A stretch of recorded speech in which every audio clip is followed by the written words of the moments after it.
네, 반갑습니다. 교레이키 우리 구원론 세 번째 시간이죠. 오늘은 연합으로 우리가 얻은 은혜들입니다. 계속해서 이 연합에 대해서 이야기를 합니다. 그리스도 안에서, 뭐뭐 안에서, 주 안에서.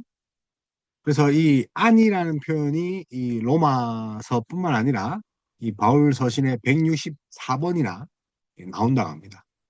그래서 함께 지어져 가는 교회, 어, 그리스도 안에서 함께 지어져 간다.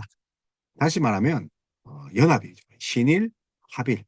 근데 그 신일, 합일이 우리의 신앙의 목표가 아니라 신앙의 시작이라는 거예요. 연합함으로써 우리가 이제 신앙생활이 비록 시작되는 거죠. 목표가 아니라는 겁니다. 그래서 이제 그리스도의 삶, 그리스도와의 연합, 뗄래야 뗄 수가 없죠. 연합함으로써 우리가 그리스도의 은혜를 충만히 풍성하게 느끼는 거예요.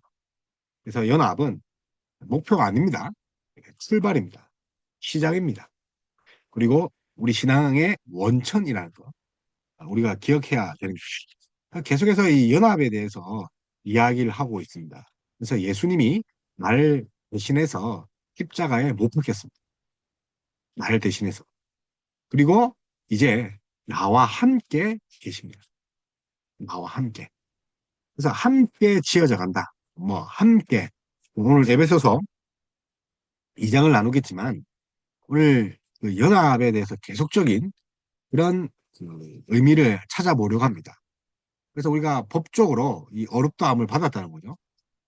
법적이고 생명적인 연합, 그리스도의 연합, 이 법적인 연합이라는 거죠. 그래서 법적이라는 것은 하나가 되는 거죠. 법적으로 연합된다는 건 하나가 되면 어떻게 되는 겁니까? 그렇죠. 그리스도가 예수님이 누리는 것을 나도 함께 공유할 수 있는 거죠. 그래서 주님과 법적으로 연합하면 주님의 어려움이 주님의 거룩함이 이제 내 것이 공유가 되는 거죠. 함께 참여하는 자가 된단 말이에요. 그래서 하나님의 후사를 이제 우리가 얻게 되는 거죠. 상속자가 되었다. 양자가 되었다는 거죠. 그러니까 이게 예수님과 같이 아들의 특권이지만 좀 다른 것은 예수님은 아들이지만 우리는 뭡니까? 양자죠. 그래서 우리 구원은 그리스도와의 연합으로 이루어졌다는 거죠. 연합. 그래서 우리의 공로가 아니라는 거 계속 이야기하고 있습니다. 신일 합일이라는 것은 우리가 고해를 하고 우리가 돌을 닦아서 하는 것이 아니라 접붙임을 당할 때 그 맺어진 열매가 바로 그 연합이죠. 결과물이기도 합니다. 그래서 그 연합 안에 우리 과거뿐만 아니라 현재와 또 아직 오지 않은 미래까지 모든 영역에서 우리가 이제 그리스도의 연합의 충만함을 누릴 수 있죠. 왜 그러냐면 하나님은 시간을 창조하시고 시간의 개념이 없어요. 연합이란 개념도 사실은 그것뿐만 아니라 이 현재 미래까지 우리가 다 연결되어 있는 거죠. 그래서 어거스틴도 뭐 이런 시간적 개념을 사실은 무시합니다. 그래서 그거 같은 경우는 기념하는 오늘이죠. 기억하는 오늘. 기념하는 오늘. 현재는요. 실질적인 오늘이고. 그리고 미래는요. 우리가 이제 경험할 오늘이라는 거죠. 경험할 오늘. 그래서 그 우리가 경험한 것들이 오늘 또 느끼게 되면 그 과거가 오늘이 되는 거죠. 그래서 구원은 오직 하나님의 은혜입니다. 은혜. 그래서 누구도 자기 공로로 자랑할 수 없다. 우리 계속적으로 이야기하고 있습니다. 우리 공로 사상이 아니라는 것. 그래서 기억하는 오늘은 과거, 그리고 실제적인 현재를 오늘이라고, 또 다가올 것을 미리 이제 일어날 그런 것들을 오늘 우리가 누릴 수 있는 거죠. 그래서 우리가 어, 소망이라고 할 때 미래의 그런 소망들을 오늘 현재 누릴 수 있는 것이 연합적인 개념이에요. 그러니까 연합이 그 구원론에 있어서 아주 핵심적인 거죠.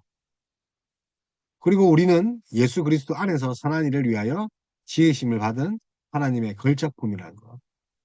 연합될 때 이런 말을 할 수 있는 거죠.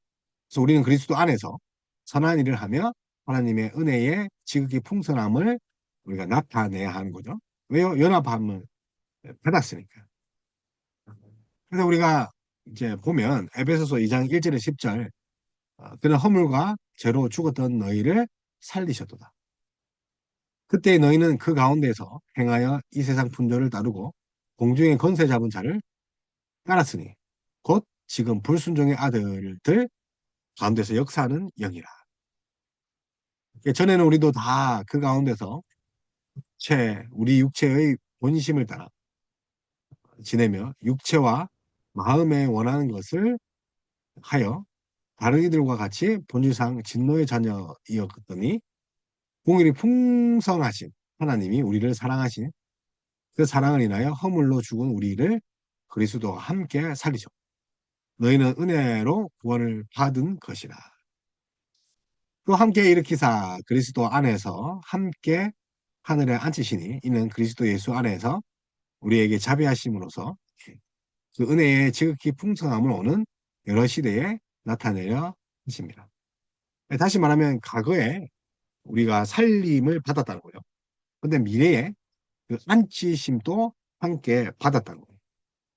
그래서 구원받기 이전과 이후의 영광스러운 모습을 우리가 대조하는 것을 에베소에서 볼 수 있죠. 우리가 받은 구원이 과연 어떤 것인지 우리 에베소서를 통해서 볼 수 있죠. 구원받기 이전에 어떤 사람입니까? 우리 인간은 공중에 권세 잡은 자, 불순종의 아들들 가운데서 역사하는 영인 사탄을 따라갔다는 거죠.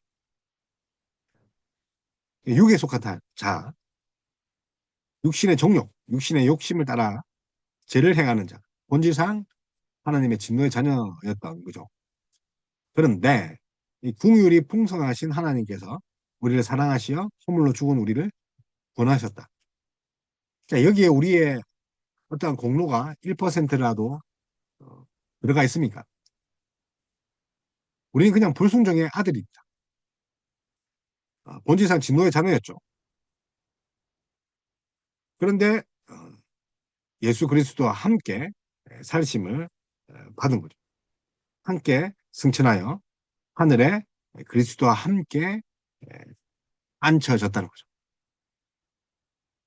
마치 이제 미래의 일인데 또 그거의 일처럼 이야기를 합니다. 그래서 예수 그리스도 안에서 그의 부활과 승천과 영광과 함께 참여하는 자가 되었다. 이미 과거의 일이 벌써 실현되었다는 거죠. 미래의 일이.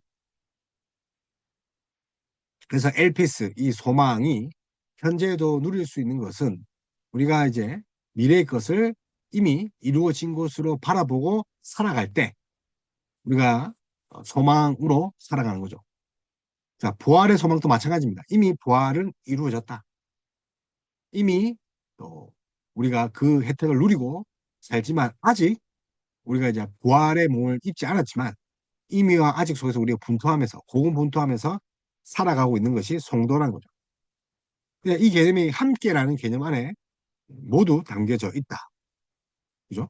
함께 승천하고 함께 죽고 함께 살리시고 함께 승천하고 함께 앉아 있는 거죠. 뭐라고요? 함께 죽고 함께 살리심을 받고 함께 승천하고 함께 찬양한다. 함께 앉히신다. 그래서 우리 그리스도인들은 예수 그리스도 안에서 그의 부활과 승천과 영광과 모든 것들을 함께 찬양한다. 상속자 되었다는 거죠. 그런데 이 모두가 과거용으로 이미 완료된 것처럼 묘사되어 있다는 게 중요하다고 했죠. 그래서 모든 믿는 자에게 임하는 구원의 은혜와 영광의 할실성을 이제 보여주는 표현이 과거입니다. 이미 그렇게 됐다는 거죠. 승리했다, 구원받았다. 그래서 우리의 구원은 그리스도와의 연합으로 이루어지며 그 연합 안에 우리의 과거뿐만 아니라 현재 또 앞으로 올 미래까지 모든 삶이 포함되어 그래서 구원은 오직 하나님의 은혜죠. 누구도 자신의 공로로 구원받은 자가 없기에 우리의 공로를 자랑할 수 있는 자는 아무도 없다. 우리는 예수 그리스도 안에서 선한 일을 위하여 지으심을 받은 하나님의 걸작품이다. 그래서 그대로 원래 선한 일을 하기 위해서 만들어졌기 때문에 그 역할을 하는 것은 자랑할 것이 아니라 원래 그런 거죠. 제 기능을 하는 거죠. 제 기능. 근데 무슨 자랑을 합니까? 원래인데, 원래 본전인데, 본전. 그래서 우리는 그리스도 안에서 선한 일을 하며 하나님의 은혜에 지극히 풍성함에 나타내야 합니다. 그래서 목적을 이루는 것, 우리 지음 받은 그런 우리 피조물의 목적을 이루는 것, 우리의 그리스도의 삶의 목적이지 않습니까? 그래서 감사한 거죠. 목적대로 사용받았다는 것만 해도 너무 감사한 거죠. 그렇다고 해서 뭐 자랑하고 교만할 필요가 있습니까? 그럴 수가 없다는 거죠. 그래서 오늘 그리스도의 죽음과 부활과 승천과 연합 모두 과거에 이루어졌다는 것은 확실히 일어났다는 것을 의미합니다. 먼저 죽음과 부활입니다. 이 로마서 6장 3절에서 5절 우리 신자의 그리스도와 함께 죽고 부활하였다. 그 신자의 죽음과 부활에 대해서 이야기를 합니다. 그래서 로마서 6장 3절에서 5절 보면 무릇 그리스도 예수와 합하여 세례를 받은 우리는 그의 죽음과 합하여 세례를 받은 줄을 알지 못하느냐. 그러므로 우리가 그의 죽으심과 합하여 세례를 받음으로 그와 함께 장사되었나니 이는 아버지의 영광으로 말미암아 그리스도를 죽은 자 가운데서 살리심과 같이 우리로 또한 새 생명 가운데서 행하게 하려 함이라. 그래서 우리는 이제 세례라는 표현을 통해서 사도 바울은 끝없이 우리가 죽고 살아났다. 세례가 뭡니까? 물속에 들어갔다가 또 나오는 거죠. 죽었다가 다시 사는 거죠. 근데 이 세례란 것은 예수님께서 제정하셨고 또 명령하신 겁니다. 세례를 줘라. 그래서 제자 삼고 세례를 주고 예수님께서 명령하신 거죠. 그래서 세례가 구원에 받은 표시는 아니지만 또 세례받은 자는 그리스도와 함께 죽은 자라는 것을 우리가 알 수 있습니다. 세례받지 않아도 구원받을 수 있죠. 세례받아야 구원받는 건 아니지만 그럼에도 불구하고 주님이 우리를 대표하여 죽으시고 부활에 참여하는 것이 뭡니까? 세례죠. 그게 이제 옛자가 죽은 거죠. 그리고 다시 새 창조, 살리심을 받았다고요. 자, 죽었다가 살았기 때문에 이제 나는 내가 아니다. 나는 내가 아니다. 자, 주님이 죽음과 부활이 우리 존재를 근본적으로 변형시키는 그런 사건을 우리가 이제 주님의 죽음과 부활이 우리를 완전히 바꾸죠. 그러려면 우리가 연합되어 있어야 되는 거죠. 연합. 떨어져 있으면 예를 들어서 태아가 엄마 뱃속에 있지 않으면 엄마와 동행할 수 없죠. 엄마가 먹은 것들, 엄마가 느끼는 감정들 영향을 받습니까? 마찬가지로 그리스도 안에 마치 잉태된 것처럼 자궁 안에 있는 것처럼 연합되어 있을 때 그리스도의 죽음과 부활도 함께 참여하게 되는 거죠. 죄와 사망의 통치 아래에 있던 우리 옛 사람이 그리스도와 함께 죽고 그리스도와 함께 통치 아래에 새 사람 부활하는 것. 연합입니다. 그래서 옛 주인에서 새 주인으로 바뀌는 것. 그것이 이제 해심이잖아요. C.S. 루이스의 순전한 기독교 보면 우리 민족성 그리고 나의 그런 습관들, 옛 모습들을 포기하는 것, 내려놓는 것. 그게 해심이랍니다. 해심. 그래서 옛 주인에서 새 주인으로 바뀌는 것들이 이제 핵의 해심이라고 C.S. 루이스는 그렇게 이야기했습니다. 주인이 바뀌는 사건이죠. 그렇게 보면 이 해심과 또 이제 오늘 또 나누는 부활과 그렇게 또 분리되지 않습니다. 동시다발적으로 일어나는 것. 그러니까 우리가 회개하면 믿음이 생기고 또 그 믿음으로 우리가 연합하고 주인이 바뀌는 것. 동시다발적으로 이루어진다. 그래서 우리가 이제 가르치는 순서상, 또 논리상 그런 거지, 시간적 순서가 아니라는 거. 그래서 우리는 그리스도와 함께 이제 죽었고 부활했으면 어떻게 됩니까? 함께 하늘에 앉아 있는 거죠. 하늘에 앉는다는 건 뭡니까? 우리가 승천했다는 거죠. 그러니까 그리스도인들은 죽고 부활에만 초점이 있는 것이 아니라 이제 함께 하늘 보좌 앉아서 다스림을 함께 통치를 한다. 후사가 된다는 거예요. 에베소 2장 6절 또 함께 일으키사 그리스도 예수 안에서 함께 하늘에 앉히시니. 그래서 사도 바울이 그리스도와 함께 하늘에 앉은 것이 미래가 아니라 이미 일어난 일로 이렇게 묘사합니다. 하늘에 앉으셨다. 이제 완료형입니다. 완성됐단 말이에요. 그래서 우리에게 영적으로 일어난 사실이다. 우리는 느끼지 못하지만 육체는 아직 이 세상에 있지만 우리 영적인 존재로는 이미 이루어진 거죠. 마치 우리 아이가 그 추석을 명절을 이제 세면서 이제 차가 이제 톨게이트를 지나고 부산에 진입했어요. 그런데 우리 아이는 차 안에서 아빠 언제 부산에 가? 언제 도착해? 하는 거죠. 사실은 느끼지 못했지만 이미 우리 차는 부산 톨게이트를 지나서 부산이란 말이에요. 마찬가지입니다. 우리의 육신은 이미 세상에 있기 때문에 느끼지 못하는 거죠.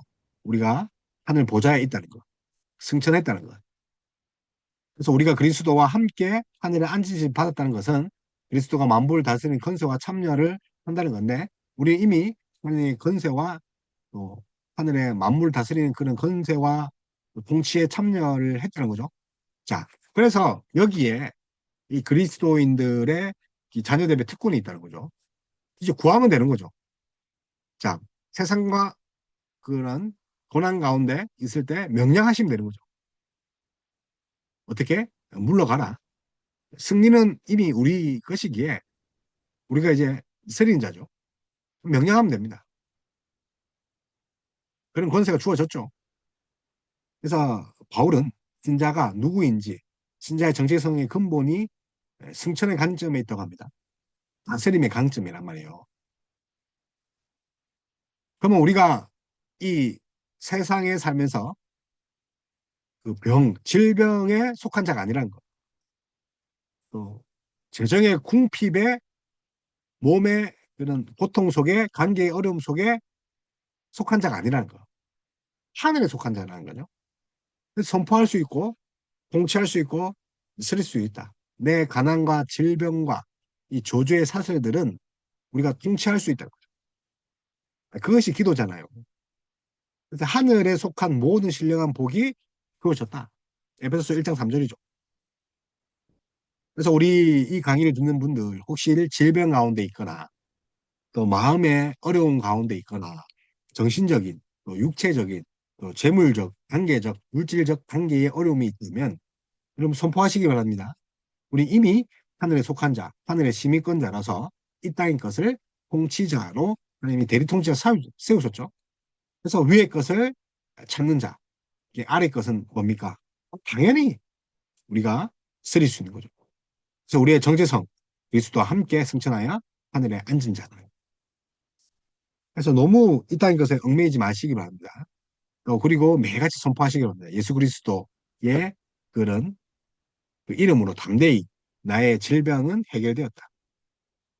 나의 재정적 문제는 해결되었다. 나의 자녀의 구원과 내 자녀의 문제는 해결되었다. 제가 이제 오랫동안 이 청소년 전문 상담사로 있었단 말이에요. 근데 이 기독교 상담의 장점이 뭐냐면 복음을 전하고 하나님의 자녀로 이제 영접한 자는 그 즉시 그 문제가 해결되는 거죠. 믿음으로 볼 수 있는 건데, 근데 보지 못하는 거죠. 그래서 끊임없이 복음을 전하고 하나님의 자녀로 영접될 때 그 ADHD, 분노장, 사페 해결되는 거죠. 물론 이제 의학적인 정신학, 정신의학적인 그 약물과 의사의 치료를 받아야 됩니다. 전문가의 도움을 받아야 되지만 이미 해결되었다. 왜요? 그 사페, 분조장, ADHD, 예자는 이미 죽었기 때문에. 말씀에 능력이 있습니다. 에이, 병원 가서, 맞아요. 병원 가서 하면서 우리가 새롭게 사는 그런 거죠. 죽음과 부활과 성찬을 연합함으로 새롭게 태어나는 거죠. 그래서 여러분, 영이 다시 살아야 됩니다. 영이 살아야 됩니다. 정신적 치료의 근본은 영이 다시 서는 겁니다.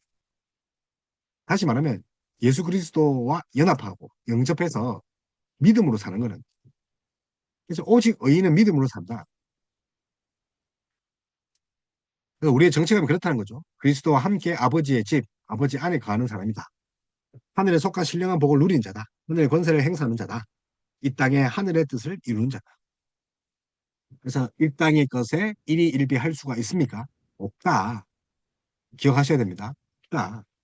그래서 창성하리로다. 하나님 곧 우리 그 예수 그리스도의 아버지께서 그리스도 안에서 하늘에 속한 모든 신령한 복을 우리에게 주시되.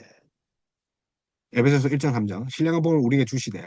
빌립보서 3장 2절 그러나 우리의 시민권은 하늘에 있는지라 거기로부터 구원하는 자 곧 예수 그리스도를 기다리로되. 그러므로 너희가 그리스도와 함께 다시 살리심을 받았으면 위의 것을 찾으라. 거기는 그리스도께서 하나님 우편에 앉아 계십니다. 그러니까 우리가 후사입니다. 후사, 상속자. 그래서 그리스도와 연합은 또 교회와 뗄라 뗄 수 없죠. 그래서 우리가 첫 시간에 제가 교회 이야기 했습니다. 또 뭐 성령 이야기를 했고 구원론 역시도 우리가 이제 구원의 방주 이제 교회라 하죠. 이제 노아가 방주를 지을 때 그, 그 산에서 방주를 지을 때 세상 사람들은 장가가며 시집가며 먹고 즐기는데 빠져있죠.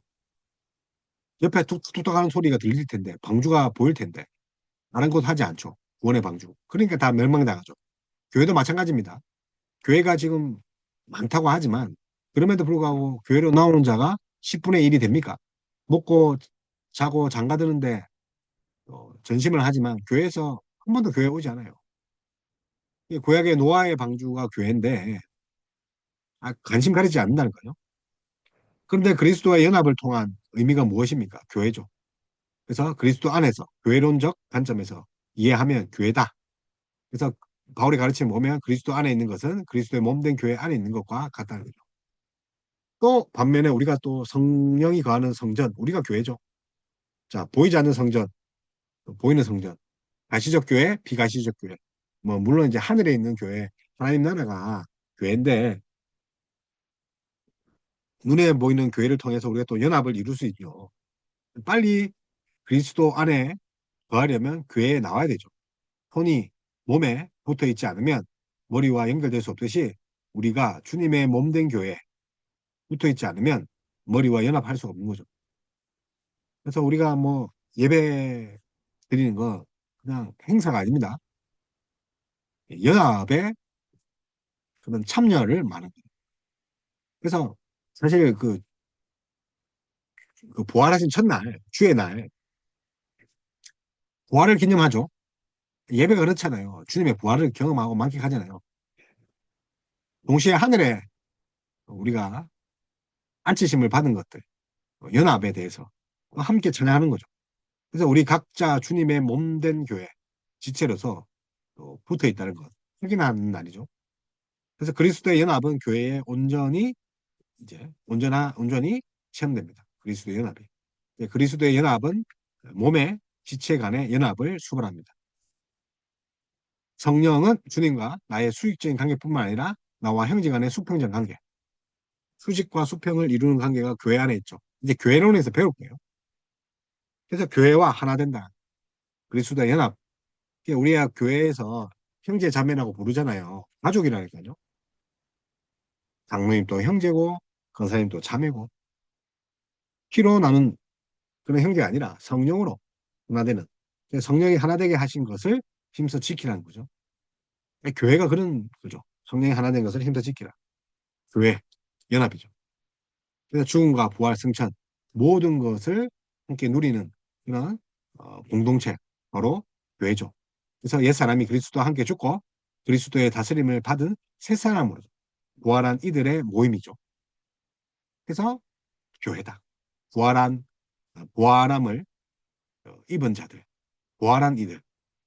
이제 앞으로 부활할 건데 이미 이제 그것을 보증받은 자들. 사실 실질적으로 이제 영적으로 부활받았죠. 다시 거듭났죠. 부활받은 거잖아요. 부활한 거잖아요. 승천하신 주님이 성령을 통하여 지상에 있는 당신의 모든 몸에 거하시며 그 몸을 통해 만물을 충만하게 하시는 새 일을 행하신다.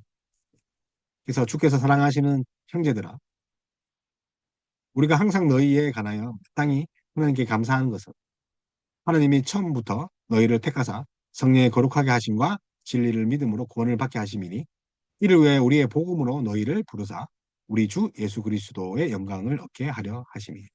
데살로니가 후서 2장 13절 14절. 그러나 너희는 택하신 족속이요 왕 같은 제사장들이요 거룩한 나라요 그의 소유가 된 백성이니 이는 너희를 어두운 데에 불러내어 그의 기이한 빛에 들어가게 하신 이의 아름다운 덕을 오이코스입니다. 오이코스 선포하게 하려 하심이라. 그래서 베드로전서 2장 9절이죠. 연합입니다. 그래서 외민 신조 웨스트민스터 신조 같은 경우는 이제 칼빈 이제 이제 신조인데 신앙 고백서죠. 좀 비교적 이제 후대 비교적이 아니죠. 이제 후에 나온 거죠. 아주 이제 신조나 고백 신앙 고백문 중에서 뒤에 나온 거죠. 뒤에 나왔다. 종교개혁 이후에 나온 거죠. 그래서 뭐 하인리 그죠? 하인리 블링거 하인리 블링거의 제2 스위스 신앙 고백문 뭐 제1 또 아젤의 제1 신앙 고백서가 뭐 있고 뭐 그전에는 뭐 니케아 신조가 있었죠. 니케아 신조.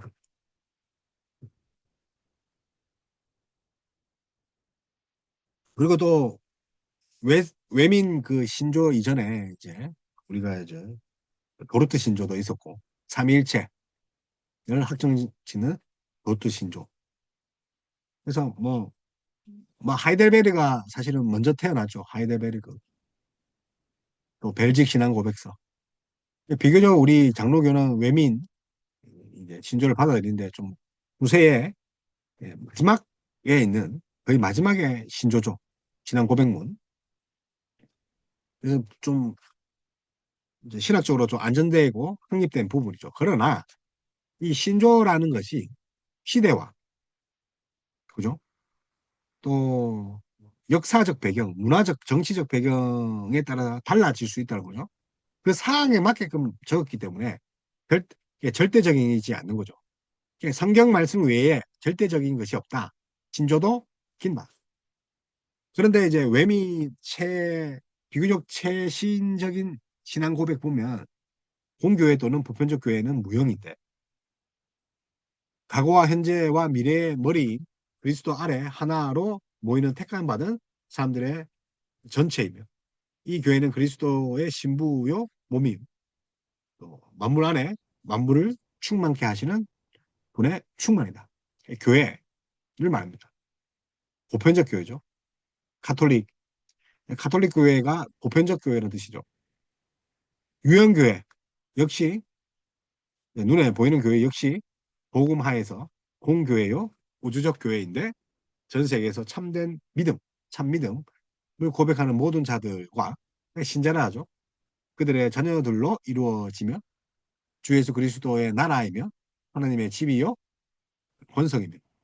이 교회를 떠나서는 특별한 교회가 아니고서는 구원받을 가능성이 없다.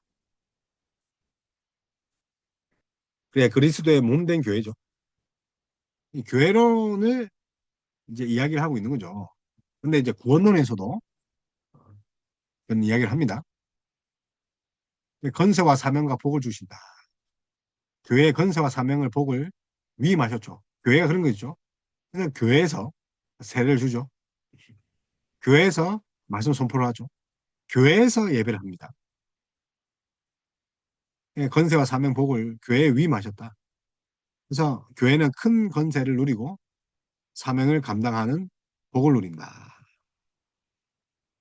그래서 교회의 부활의 능력과 하늘의 건세를 부여하셨습니다. 교회에. 동시에 교회 사역자와 목사의 선물을 보내셨습니다. 교회의 사역자와 목사의 선물. 그러므로 교회의 미션과 사역과 목회는 승천에 근거합니다. 교회는 하늘에 속한 공동체입니다. 교회는 하늘의 부요함으로 이 땅의 빈곤함을 채우며 하늘의 권세로 이 땅을 지배하고 있는 죄와 사망의 세력에 속박된 이들을 해방하여 하나님 나라로 옮깁니다. 그래서 교회는 하늘의 보혈함으로 이 땅의 빈곤함을 채웁니다. 교회가 뭐라고요? 하늘의 빈곤함으로, 풍요함으로 이 땅의 빈곤함을 채우는 거죠. 하늘의 건세로 이 땅을 지배하죠. 죄와 사망의 세력에 속박된 이들 해방해서 하나님 나라를 옮기는 것이 교회 산업, 교회 사명이죠. 그러니까 교회는 누구와 연합돼 있고 지금 그리스도의 예수님의 사역에 지금 사역을 위임받았잖아요. 지금 하는 모습들이 다 하나님 예수님의 사역이잖아요. 그 위임받은 게 교회다. 그러면 결국 교회는 그리스도와 연합된 상태죠. 그래서 교회는 큰 권세를 누리고 사명을 감당하는 복을 흘러보내는 역할. 예수님의 사역을 위임받았죠. 더 큰 일을 하리라. 더 큰 일을 하리라. 교회가 그런 일을 하는 거죠. 교회에 속한 우리는 한없이 연약하지만 그리스도의 몸의 지체이기에 우리에게 큰 권세가 주어졌다는 것. 연약한 육체지만 교회를 통해 큰 권세가 주어졌다는 것. 우리는 가난하고 권고하지만 우리가 그리스도의 몸 안에 있기에 모든 충만함으로 충만하다. 그래서 뭐 힘들고 연약하고 박복한 인생이지만 그리스도 몸이기에 활력 넘치는 복의 채널이다. 복을 이제 흘러 넘치게 하는 거죠. 그래서 에베소서 1장 19절 그의 힘의 위력으로 역사하심을 따라 믿는 우리에게 베푸신 능력의 지극히 크심이 어떠한 것을 너희로 알게 하기를 구하노라.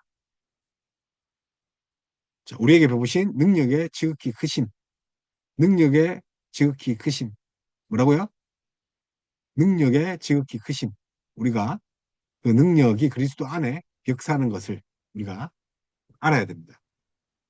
그래야지 사명을 감당할 수 있죠. 그래서 직분이 있는 곳에 능력이 있다는 거죠. 하나님이 능력 많은 자를 직분자로 세우는 게 아니에요. 능력 많은 자를 목사로 세우고 능력 많은 자를 권사로, 장로로, 집사로 세운 게 아니라니까요. 세우시고 직분에 맞는 능력 주시죠.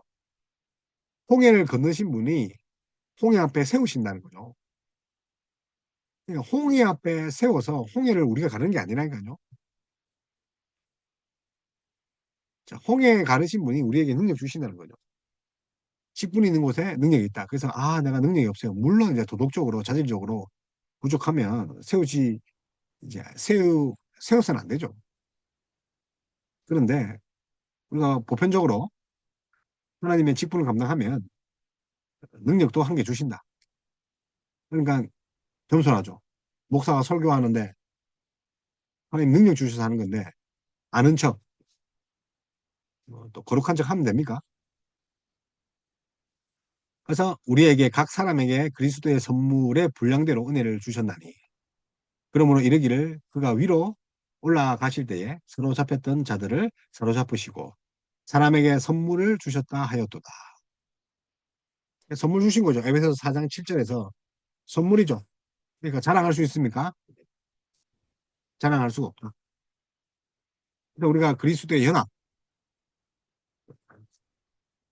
교회 뗄라 뗄 수가 없죠. 그래서 우리는 그리스도의 죽음과 부활에 연합되어 있다. 그리고 함께 하늘에 앉히셨다. 그래서 우리를 대표하여 예수님이 죽고 부활했다. 우리 옛자도 죽고 새로 부활했다. 새 사람이 됐다. 새로운 피조물이다. 뿐만 아니라 그리스도와 함께 승천하여 하늘에 앉아 있다. 통치자다. 다스린 자다. 그래서 하늘에 속한 그런 신자는 위의 것을 찾고 아래 것을 생각하지 말아야 됩니다. 소속이 있겠다. 신분이 있겠다. 그래서 위의 것을 찾아라. 골로새서 말씀이죠. 위의 것을 찾아라. 그러면서 이제 교회 이야기를 합니다. 그래서 교회의 머리가 누굽니까? 예수님이죠. 우리는요, 머리에 붙어 있는 지체다.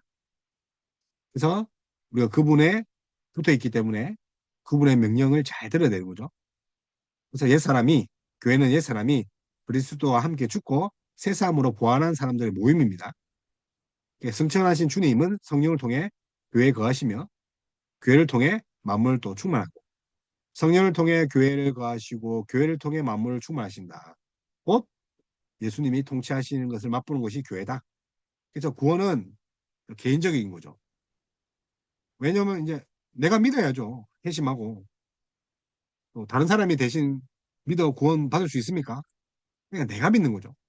근데 구원은 개인적이기도 하지만 공동체적입니다.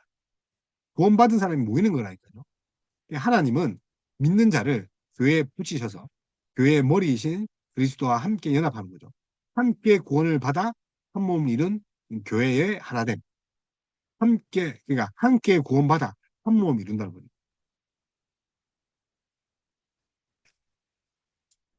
그러니까 이제 부활과 승천, 주님은 교회의 건세와 사명을 위임한 거죠. 함께 부름받아, 함께 부활하고, 함께 이제 새 사람에 대해서 그리스도의 통치를 함께 하는 건데, 건세와 사명과 복을 함께 누리는 거죠. 성천하신 주님이 성령을 통해 교회에 하늘의 권세를 위임하셨죠. 교회를 세우셔서 직분을 또 사명을 주셨죠. 직분 있는 곳에 능력이 있다. 사명을 감당하며 복을 함께 누는 거죠. 그래서 하나가 되지 못하면 교제도 있을 수가 있다. 하나가 되지 못하면. 그래서 수식적으로 볼 때 그리스도 하나, 수평적으로 볼 때 성령을 통해서 성도 간의 지체 간의 하나. 그것이 십자가고 그것이 교회입니다. 그러니까 여러분 이제 뭐 오늘 이제 나눠봤지만 결국은 구원론, 성령론, 교회론, 뭐 기독론 사실은 많은 부분에서 일맥상통한다는 거 이제 아시겠죠?